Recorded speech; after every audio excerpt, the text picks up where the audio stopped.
We're going to be strolling. The cool thing about strolling is you cast that bait out, you hook up that planer board, and that planer board allows you to get your bait offshore, and it's very effective for catching a lot of these spring brown trout.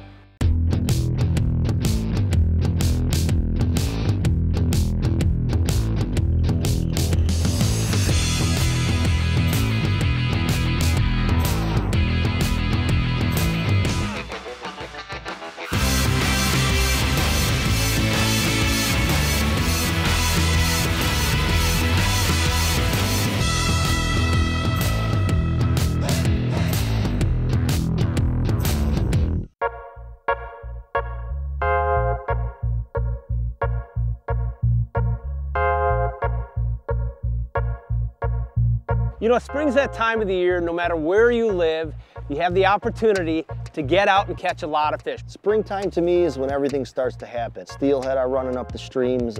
It's kind of like that, you know, cabin fever's over and I'm out and about and just enjoying nature in itself.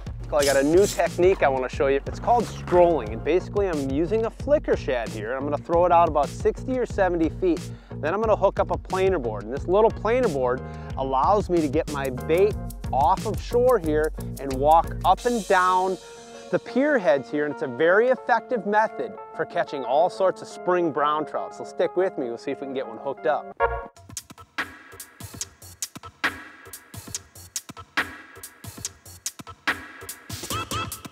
I'll go over, you go under. Hey, we'll give it an hour. If we don't get anything, we'll just keep moving, see if we can find some fish somewhere else. Sounds good. There's one. Fish. Nice, buddy. All right. I'm going to grab the net real quick, all right? Yep. Looks like a nice little brown.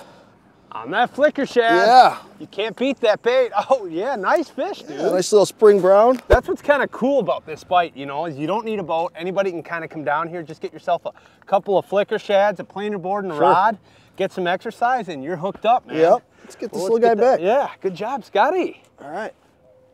As you can see, there's not a lot of people out here doing the shore fishing, and the cool thing about using these planer boards and crankbaits off these pier heads is you can do this anywhere. You can do it on the Great Lakes for trout and salmon. You could even do the same technique right here, saltwater fishing, using the planer board to get your bait off of shore to catch fish. There he is, Scotty. Oh, you got one. Not bad. All right, I'm gonna grab the net. Hooked up with my first one this spring, strolling down the wall here. When you get these fish hooked up, you just kind of want to keep steady tension as if you're moving in a boat here. We just kind of walk real slow. Unhook this planer board real quick. Keep that tension going. Put our board down. Now I've just got my little Fenwick crankbait rod here, my Revo with 10 and 12 pound test fluorocarbon. Not a bad one, Scotty. There he is. Get that extension on there. Yeah, all right, thanks, Scotty. All right.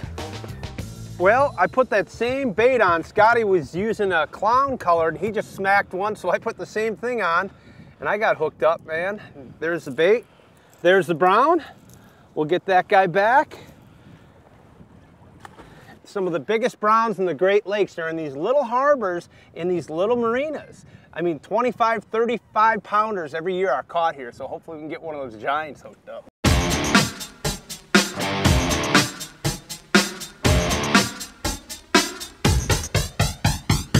Got one hooked up right now. Again, you just want to keep that steady tension on them. So I'm just moving forward as almost like I'm in a boat. Here he comes. Not a big one, but we'll take him. A little scrapper spring brown. Yeah. Good extension. All right. All right. Take a look at this guy. It's a special bite to be able to go public shore access fishing, you know, right amongst a metropolitan city here, and we're catching some really nice looking trout here. That's what I love about Wisconsin, is you have all this great shore fishing available for public angling, and anglers can come down here. You can come down here and fish from shore all year.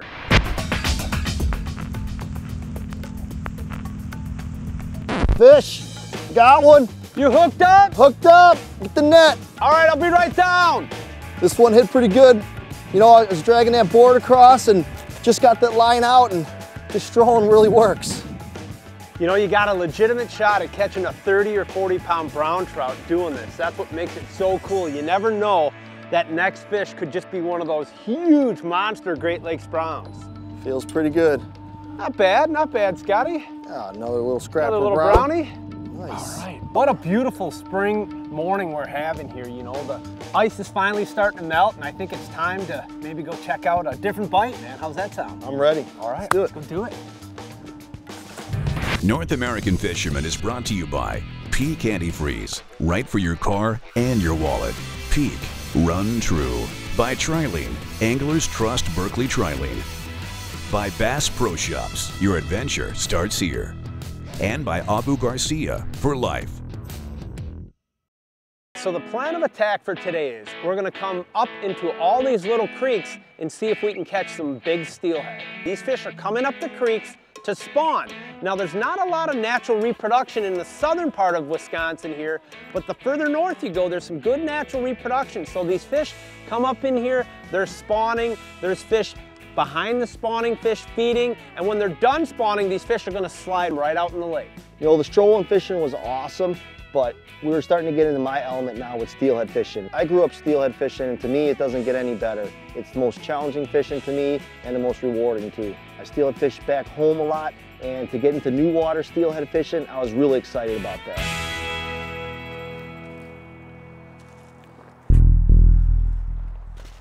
In some of these small creeks and stuff that I prefer to fish, we are actually sight fishing some of these fish in the shallow water. So you have to sneak up on them, crawl down into small, tiny little spots, precision casts when you're hunting these fish. They're down about 20 there. feet behind the red bush. Yep, there they are. Fishing these steelhead in these shallow waters, it's a lot like hunting. You're stalking these fish. They're very spooky. You have to creep up on them in order to get the perfect cast. Float that crankbait right down there.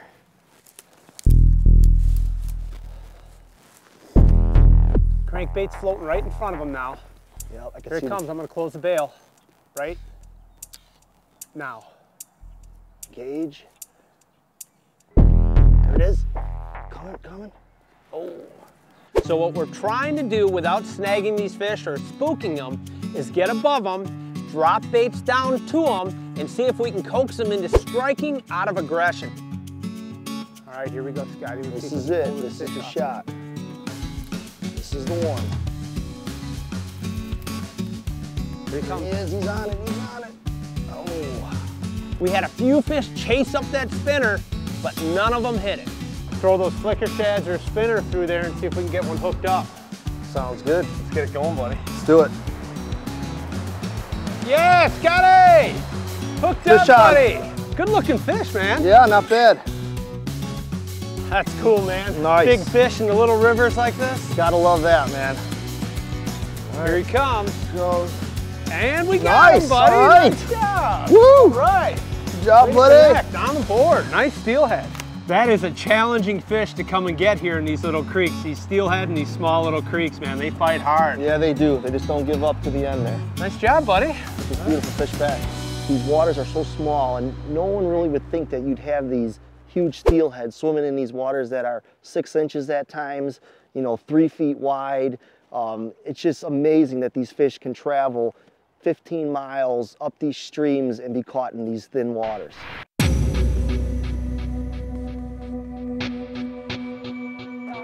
There he is. Nice fish, nice fish.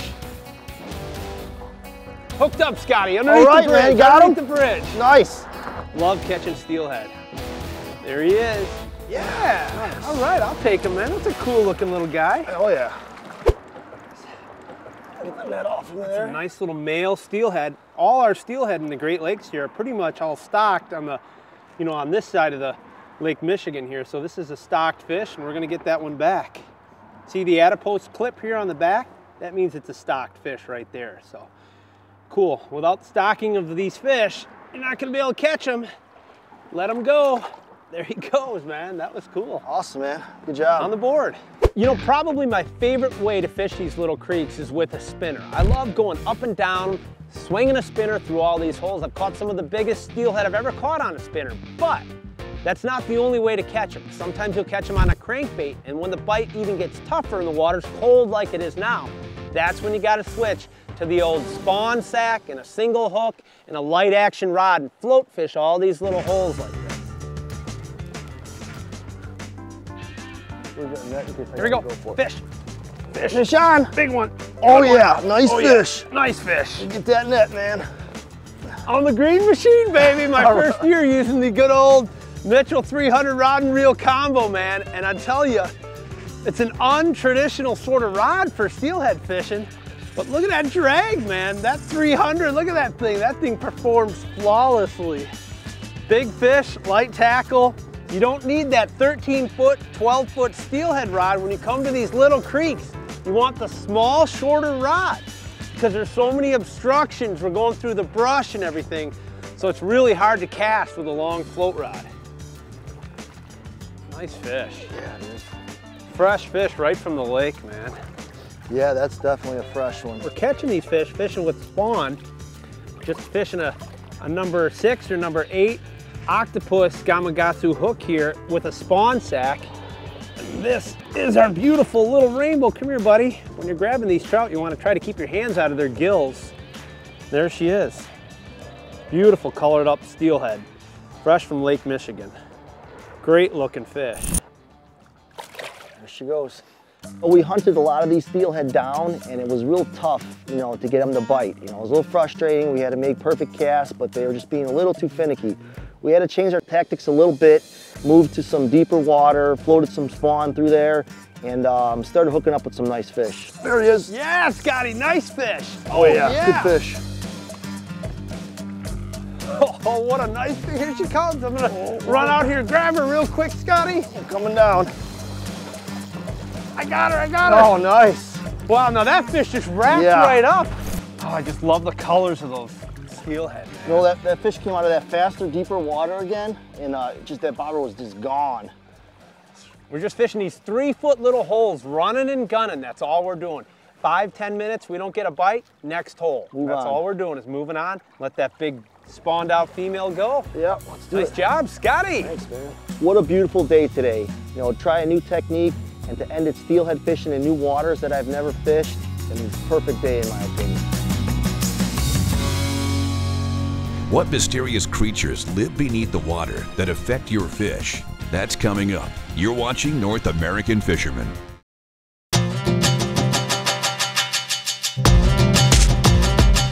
Well, you might think that's how our day ended, but this is steelhead fishing, and I have a little bit of a hard time putting my rod down when I'm steelhead fishing. There he is, buddy. Hooked Another little up? steelhead, Scotty. All right, I'm coming. Not a big one. Oh, little guy. Little critter. Just a little guy. Look at that little scrapper in there. Yeah, take him. Yeah, you get some small fish in here too mixed in, following the spawners. That's a good eater. Yeah, that would be a good, oh, whoa. And there you go, Scotty. Nice job, man. So once you start finding fish in a certain area up in the shallow riffles or in the deeper holes, make sure you replicate that when you read the river, and that will tell you where all the fish are. Got him. There you go. There we go. Nice fish. Yeah, it took a little while, grabbing you know? the net. Oh, look at him out of the water, Scotty. Nice fish. Here he comes, Scotty, here he comes. Yeah. There we go. Wow, persistence finally pays off. I'll say it does. You thought we were done at that last fish. We saw a couple more fish here, and I had to make a couple more casts. You know, that's what steelhead fishing is in a nutshell. You don't give up. You see the fish there? We took the spinners, we tried little crankbaits, and finally it took a little spawn bag to catch this last beautiful male. What a way to end the day. Great fishing with you as always, Scotty. Always Thanks a pleasure to fish with you. some of the best trout fishing. Make sure you check out the Great Lakes.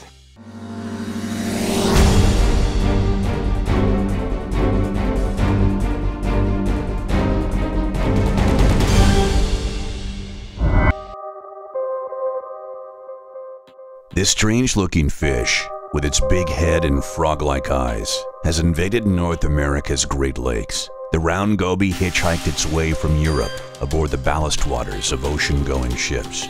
And as with any aquatic species that are not native to our lakes, gobies compete with the fish that are. One of the first things that they've done is they have eliminated essentially 3 species, groups of fish. Sculpins, log perch, and darters have not survived the invasion of the round goby.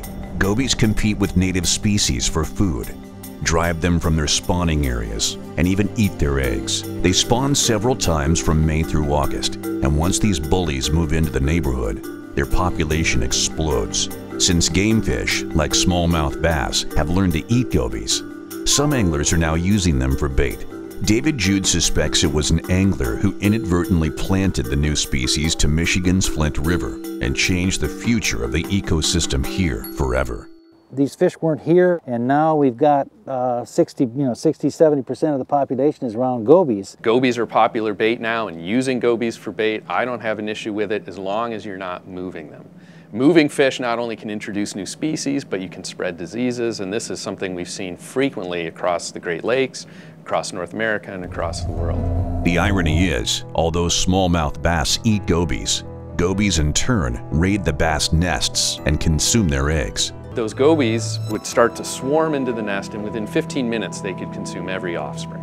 The population of the bottom feeders is so dense in some areas that fishing for some species, like walleye, can be a real challenge. As soon as that bait gets to the bottom, boy, it's just boom, boom, boom, boom, boom, boom, boom. I mean, just instantaneously when that bait gets to the bottom, they're there. Although round gobies are providing meals for some predator game fish, their presence may be doing more harm than good. And as scientists continue to study the impact of the round goby, it's not so much what they do know that concerns them, it's what they don't know. And the role that anglers play in this continuing saga is all part of the never-ending battle with the silent invaders. North American Fisherman is brought to you by Ranger Boats, still building legends one at a time. Quebec, providing emotion since 1534. Berkeley Gulf, alive, looks alive, feels alive, tastes alive. And by the North American Fishing Club. Still ahead, the battle that keeps you in knots. And this year, it's personal. Fan favorite Knot Wars continues when North American Fisherman returns.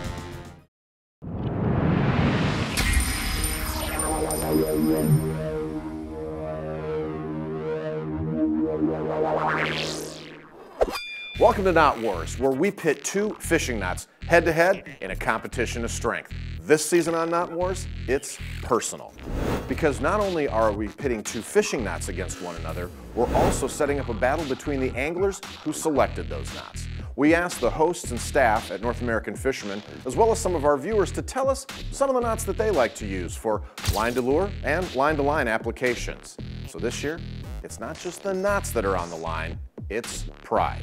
And as always, for Knot Wars, we use Berkeley line for all of our knots. This season, we're going to be using 14-pound Trilene XT, 15-pound Trilene 100% fluorocarbon, and 14-pound Fireline.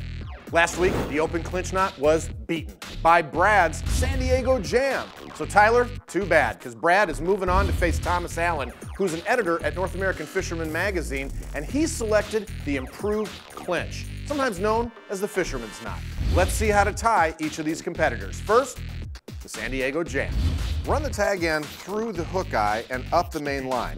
Make 7 wraps down to the eye of the hook around the doubled lines. Feed the tag end between the doubled line and back through the upper loop. Moisten and tighten first by pulling on the tag end, then slide the knot down to the hook eye and finish tightening by pulling on the main line. So there's how you tie the San Diego Jam. Now let's see how to tie its competitor, the improved clinch. Run the tag end through the hook eye and wrap 5 times up the main line. Then insert the tag end through the gap formed between the hook eye and the first wrap. Finish by passing the tag end through the large loop before moistening and tightening by pulling on both the tag end and the main line. And there it is, the improved clinch. This week's challenger going head-to-head against the San Diego Jam. Let's go find out what happens. Here we are at the Berkeley Knot Wars machine, and we're ready to go. Right here, our challenger, the improved clinch, getting ready to go head-to-head with Brad's knot, the San Diego Jam. Let's see which one comes out on top.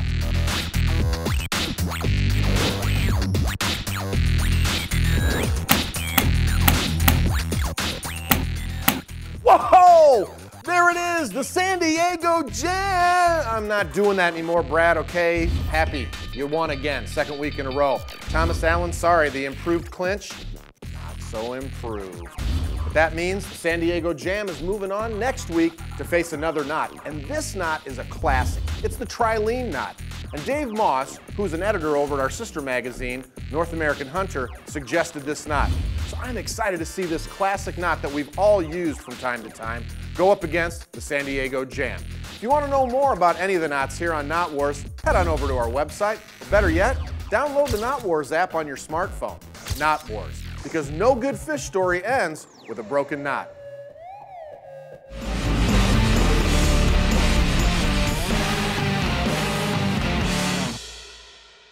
The following products have been field tested and approved by members of the North American Fishing Club. Thermacell heated insoles are heated shoe inserts operated by wireless remote. They're powered by lithium-ion batteries and use cutting-edge thermal technology. The Pflueger Patriarch Reel embodies the Pflueger tradition of giving you the most bang for your buck. The top-of-the-line performance takes it to a whole new level of design perfection.